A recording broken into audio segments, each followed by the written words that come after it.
there. This is Neena Perez, and this is Straight Talk, no sugar added. Thank you so much for being here. As you know, I seek the planet for the best humans on the planet so I can bring them here so that they can talk to you about their stories so you can grow, challenge, and transform your thinking. And today I have Dina Gindy here, and I hope I said that right. She is a business startup coach. She's helping 9-to-5ers trapped in the rat race turn their passion, skills, interests, and hobbies into profit so they too can live a life that they want to and achieve the financial freedom that they are only dreaming of. And I really love that, Dina, because I raise my hand because honestly, sometimes I do feel like this rat in this wheel, right? There's a lot of things in my life that I love. I love what I do for my work, but I also love leading others. It's a lot, right? So before we get into all of that, I want to know a little bit more about you. I know my audience does too. So who is Dina Gindy? Did I say that right? Yeah, it is right. Okay. It's spot on. It's spot on. It's funny because all my teachers at school would be, that's how they called me. They'd call me by my full name because it's just, they're like, we can't say it without. So it's always like, Dina Gindy. I'm like, okay, so yeah. But first of all, thank you so much for having me on. I mean, this is an incredible, we've chatted so many times and I think our energies together just collide and it is like, it creates something magical. So thank you so much. I agree.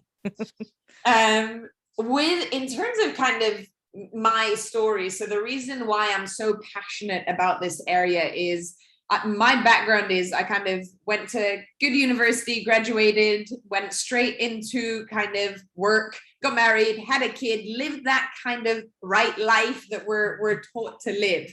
And as I kind of hit my mid 30s, a few years ago now, something in me just started to kind of shift. And I felt this consistent kind of unease or just something like boiling below the surface. And I couldn't put my finger on it. I thought I wasn't doing enough hobbies that I enjoyed, right? I'm a competitive athlete outside of my work life. I was like, let me add more to my plate. I went and got certified as a fitness instructor. I went and took part in new things. And I was like, oh, let me learn new skills. There was still that something stirring that I'm like, what is going on? And I mean, at that point, I think that we go through, we don't have that self-awareness or introspection that is required, right? It's all part of the journey. But I just knew that I was not happy.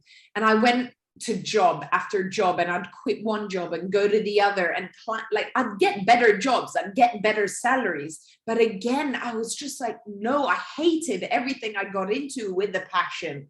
I started kind of that negativity, that black cloud kind of started to like follow me wherever I went. And it turned into my personality changed into that. And that's something I noticed now looking back that happened over a good few years. And I think, so a couple of things. So I got diagnosed with cancer and I was like, okay, pause. Let me take a step back and kind of revisit my life. And then decided I was going to kind of explore, take things a little bit easier. And then 18 months ago, COVID, my team in the corporate world got hit. I worked in the travel industry, got hit by 80%. I was doing about 10 people's jobs. Incredible company, incredible things, but it wasn't for me anymore. And I got diagnosed with a heart condition caused by stress. Like my son found me on the floor one Saturday morning at 4 a.m. And called the ambulance.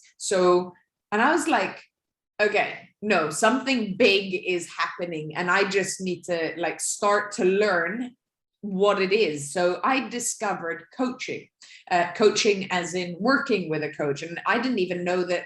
I'd seen therapists for forever, never really got anywhere. And I discovered coaching in that sense. And that's where my life started to actually change. And I was like, wow. Oh my goodness. Like, we think we are smart people, but when you discover that world of self-reflection and introspection, it is a whole other ball game. And yeah, that was kind of my turning point when I realized what it was that was zapping me, that was zapping my energy, my identity, my everything. I was like, no. And I handed in my notice, which I had 8 months of, which, I mean, that's like soul destroying.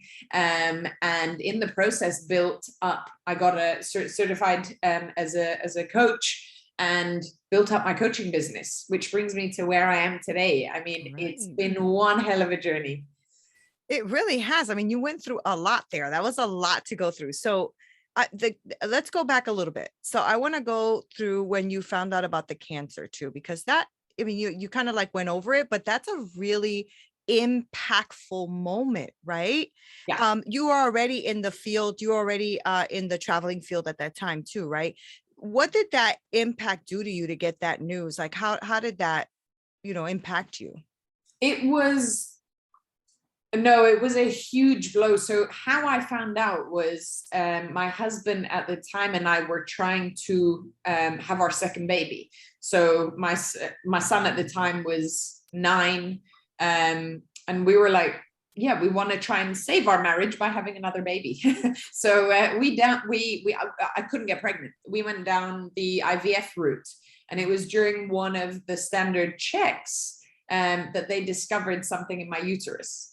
And went through, I mean, literally within 3 days, I was on the operating table and I was having kind of everything taken out. And yeah, I was told that I had cancer. So Wow. it was definitely kind of like, wait, what just happened? Yeah. Luckily for me, they had removed everything. I didn't need to go through any of the treatments in extensively. So I have a very good coping mechanism, which I call the Ostrich Syndrome, and I stick my head in the sand, or so I used to. That's what it is.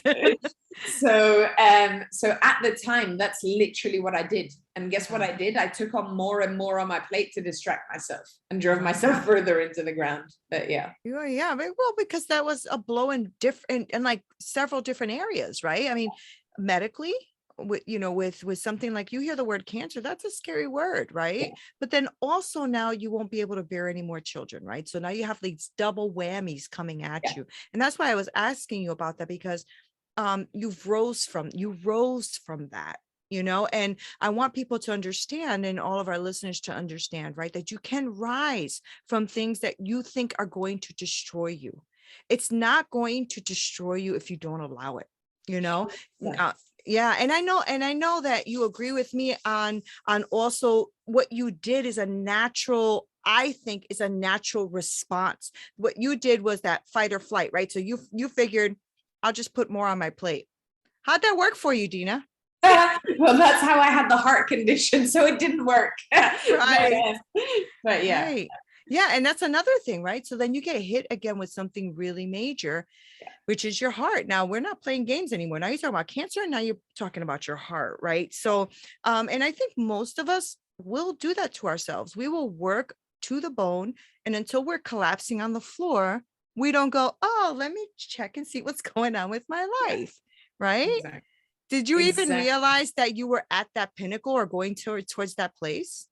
So I didn't know anything about fatigue or burnout at the time. I truly, truly didn't. All I knew is I couldn't train for like how I could. My body wasn't, I was constantly tired.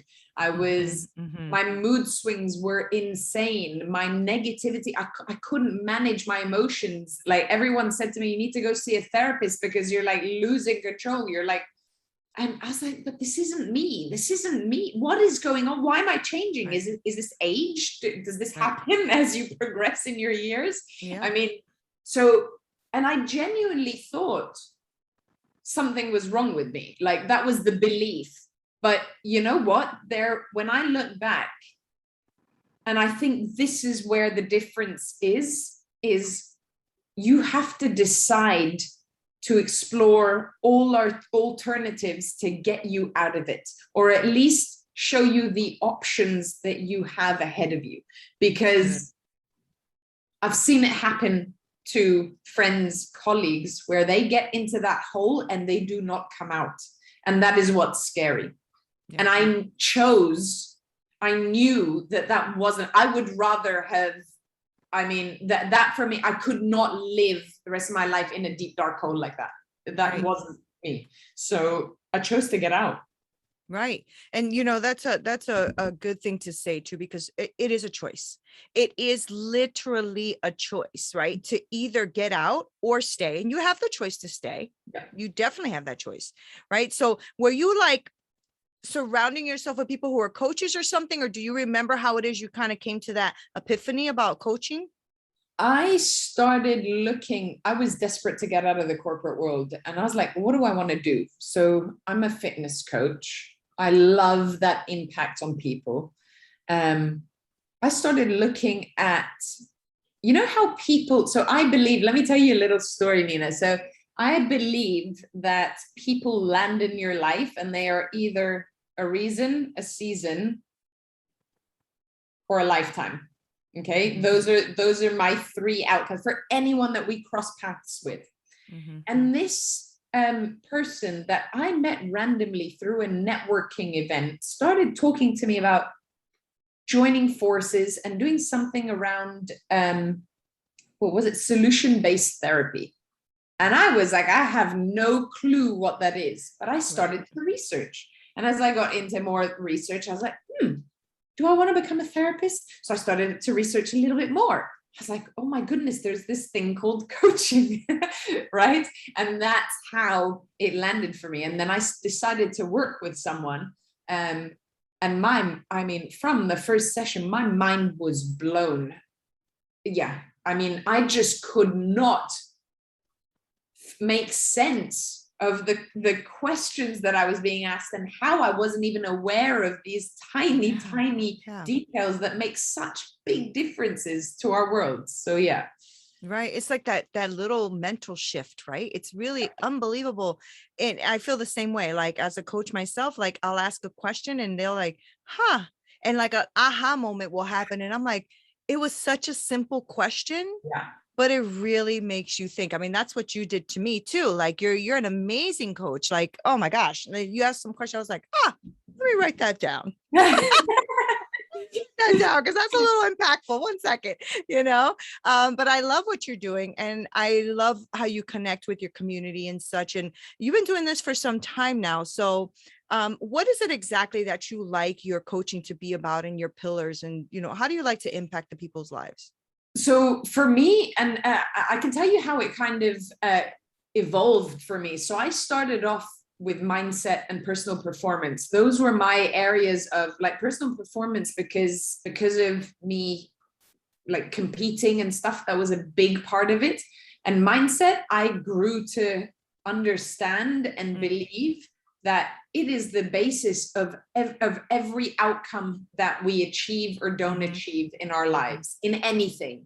It is the basis of every decision we make. It is the basis of every reaction that we make. So so that for me was core. And that's how I started building my coaching business. And then my client base grew, and I out of nowhere found that all of my past colleagues, not all, but like a decent amount of my past colleagues, my clients even, they're like, Dina, how are you building your business? Even people I've done courses with in the past, they're like, something you're doing is working. Why isn't it working for me? So I started pivoting to business coaching. And that's essentially what got me here is I had to cater for the requests that were coming from already established clients, like who were, we were kind of midway through a program and they're like, can you help me build my business? I'm like, sure.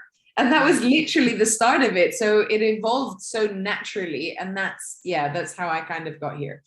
That's amazing, right? Because you're using also your previous skill sets, right? Of leading and leading teams into what you're doing now, which you're leading them as well, just in their own business. That's really interesting. It's a great way for people to see that you don't have to be intimidated. Things that you know and things that you've already learned in your, previous life, if you will, you can utilize in what you want to do with this Oh, section, right? Yeah. Yeah. 100%. Do you tend to do that? Pull out what they already know? I do. So, I mean, it's funny because as you start to think of, and I was like this, as I started to build my business, I started drawing blanks in terms of what my skill set was or what I was even good at, right? Right. Mm-hmm. And I don't tend to have self-belief issues as such. I'm quite open in terms of opportunity, but I just drew a blank. I could not think of what I was good at. Right. And I think that's what all people, as they venture into something new, I think it's just so overwhelming that it's kind of like, I should be doing something in a certain way, but no, but that's a whole thing. That's the excitement of an online business, is like, you can do it your way because this is about you. This is about your uniqueness, right? And people think it's just like a job. You have to follow you have to do it a certain way. Your CV has to be this way, right? And it doesn't at all. So yeah, it's definitely something everyone kind of goes through. Yeah, I agree with that. I mean, I know that's something I'm definitely going through and gone through, right? Because when you have a bombardment of information, especially when you're entering a new space, girl, I'm like, if one more guru sends me an email, if I join one more webinar, I'm going to scream. And that is, and I know that's what a lot of people are going through. And that's what's happening with me now. Like, I'm helping some women who are, coaches or leaders or mentors, and they're going through that as well. They're like, oh my God, how do I get out of this overwhelm? What the funny thing is that, I don't know if this ever happened to you, but as a coach, sometimes you can coach people out of so many things, and yet you need the coaching. What's up with that, Dina? What's up with that? But you know what, Neena, like, I will never, and this is a pledge I made to myself, I will never, ever, ever go a day in my life again without a coach, depending on what I need. So whether it's business guidance, whether it's mindset, whether it's sleep, I don't care. But there is no reason I'm like, take my money, because I want to get to where I want to get to. That's right. As fast as possible. And with your expertise, I'm done with trying to solve things myself. I'm done. So, you know what? That is facts. And I love that you said that. And that is very, very true, Dina. I mean, I went through that in the beginning, trying to get my name out there in social media, whatever, doing it all myself, staying up until 3 or 4 in the morning just to get up and go to work at 6 a.m. And, I was like, what am I doing? This is not working. Right. So I hired a social media person. I'm like, okay, you do it. All right. Yeah. I mean, the truth is that it gives you a little bit more freedom to do what it is you love to do and to pour into other people. And I'm sure that you see that. I agree with you 100%. You can't live without a coach. I always said that every coach needs a coach. Every person needs a coach. Yes, therapy works too. I agree with therapy. I think it works, and people need to go deep in those levels. I think they should. But you cannot do this alone. It takes a village, not just to raise a child, but to raise you in the things you want to do. Right. I mean, truly, because you have a different angle. Yeah, 100%. And I mean, just think of what we have at our fingertips at the moment. I mean, who would have thought you've got specialists who can help parents navigate parenting through a divorce? Who would have thought you'd have someone to like all of these things? Like, me growing up, none of that existed. Like, it's just, we are in such a specialized era, and it is beyond incredible to be part of, honestly. Yeah, I want to touch on something a little bit too. I want to know what you would say to a client who has been coached poorly, right? Or poured into poorly, because that happens, right? And I think that also, can give us as coaches not a very good name, right? It's kind of like my husband. He's a contractor. He is such a good contractor, and he's so good at making sure everything is done with integrity and truth, but not every contractor is like that. So he has this challenge. He's constantly going up against the liars and the people who deceived them and took their money, and it makes us look bad. So what do you say to a client who's come on, who's maybe a little jaded or a little hurt over what they've gone through already? How do you handle that? So I think, first of all, it's to navigate what exactly didn't work, right? At the end of the day, they can't change working with someone who didn't get them there. They might have other reasons. They were going through a hiccup. They just didn't have, they were missold. They were, whatever it was, right? You can't change the past. So in every experience, there's always opportunity to learn. So I mean, without doubt, there will always have been something that they could have taken from that experience. I agree with that. So what is that? And how do we use that to move forward, right? Even if it's a lesson learned, like to do more homework before hiring a coach, then that is a very strong lesson learned, right? Yeah. You don't go to a surgeon by just checking a page on Google and paying them, what, 10 grand for a, I don't know, semi-facelift, thread lift, whatever it is that's on trend these days, right? You don't. You will do your homework. So working with a professional as such shouldn't be any different. Right. I agree. I actually love that answer because I recently had bumped into someone who they went through that, right? So they asked me what I did. I told them I do, well, I'm a coach. I also do like mindset stuff. I'm an NLP practitioner. Oh, NLP, they went through all of that. And I helped them through that. I helped them even through that with my NLP. I helped them through it. And then they were like, oh, wow, that's amazing. But I wanted to know that because I think that if you're listening and you've been hurt or jaded or something's happened, I mean, I hate to sound so like straightforward, but my thing is like, so, you know what I'm saying? Exactly. We all have, you got to keep moving, and move on to the next person or the next thing that can help you. Right. Exactly. I mean, you know what was really funny the other day? I had to buy my son a pair of shoes for school. And because back to school and COVID and everything, there was like everywhere was out of stock. So I don't know what came over me. I haven't bought anything from, I don't know if we're allowed to say brands on here, a very big online marketplace that starts with an E and ends with a bay. Okay. But, and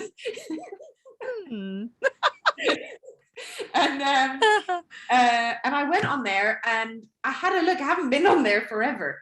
And I was like, a pair of these, I'll order them. And they ended up being a rogue replica pair of shoes from China. And I'm like, even there? Are you serious? So I see it as the same thing. Like, I didn't do the due diligence. It is my fault for doing that. I'm not going to go blame them, right? It's my fault. So what am I going to do moving forward? I'm never going to buy from there again. Plus, I'll read up a little bit if I'm doing a third-party purchase. But it's kind of the same. You get rogue cowboys in every single industry. Right. So it's again, don't blame anyone but yourself if you put yourself in that position. So good. So good. And that's exactly what I wanted you to say. That's exactly right. Because I mean, I can be very direct, right? So I'm not everybody's cup of tea, and that's okay. And I'm like, well, maybe you shouldn't have gone to that person. Or did you read up that person, or did you do your homework and blah, blah, blah. Anyway, long story short is I don't want people to be discouraged is what I'm trying to say. I want people to understand that there are special coaches for specialized things. And what you're doing right now is you're helping these 9-to-5ers, right? That are trying to really get out of that race and like find their passion. And I love that. I love your platform. I think it's amazing. Thank you. I mean, do you know how much resistance I get for they're like, what scam are you providing? What? I'm like, for God's sakes, you can read my CV. You can see the companies I was with. I'm not an online scammer. This is genuine. Like, this is what I started, like, in part of my, as I start to talk to clients, I show them my income so they understand that I'm not lying about anything. I'm like, here you go. Because, but yeah, I get a lot of, it's a very hard area, and I get it because there's a lot of crap out there, but it is what it is. Yeah, it is what it is. I mean, but that's why I love your site too, because you have a lot of testimonials on there that really intrigued me. It intrigued me because I know for me anyway, when I work with someone and I enjoy them and know that they're doing like really great work, right? I need to put my part in too. And when I see those two things come together, then I'm the first one to give a good review because I love, uplifting people who uplift you, right? That's the whole goal. So I Yeah. think what you're doing is fantastic. So before we end up here, I do want people to know, where they can contact Dina, how they can see about your program, all of that great stuff. So give it to us. Amazing. I am on Instagram and Facebook, Dina Gindy, literally. Instagram, search Dina Gindy. Facebook, search Dina Gindy. I'm there. My website is www.dinagindy.com. That is all you need to know, Dina Gindy, and that is it. You'll find me somewhere. Don't forget the name. What is it again? Dina Gindy. You got it. Don't forget. No, really, I think you're fantastic, Dina. I think for the first time we met, I said, oh my God, I got a girl crush. I got a girl crush. It's fantastic. I want to thank you so much for spending this time with us here on Straight Talk, Dina, because I think the work that you're doing is great. And I'm really glad that you've gotten through all of those obstacles that you did, because those were not little, those were huge. And something that impacts a lot of us, right? Health impacts a lot of us. And so for you to take those moments and say, look, I actually worked myself to a heart condition. Yeah. Like, you got to stop doing this, right? So all you 9-to-5ers out there who are trapped in this rat race and you have this passion and these interests that you need to like pull out, you got to call who? Dina Gindy. That's right. Thank you guys so much for being here. This is Neena Perez. This is Straight Talk. Don't forget to subscribe to this channel. Make sure you smash that like button and share, because we're trying to grow this community where we are going to grow, impact, and challenge your thinking. Until next time. This broadcast is brought to you by Winject Studios. We are an all-in-one educational platform for podcasters that revolutionizes how hosts leverage content to increase engagement with listeners, downloads, and income. We come together to focus on community, collaboration, and collective impact. For more information on how you can interact directly with our hosts, access exclusive live content with offers you can't get anywhere else from our official partners, join our purpose-driven community by visiting www.winject.com. If you're ready to build a career doing what you love, then we're ready to see you there.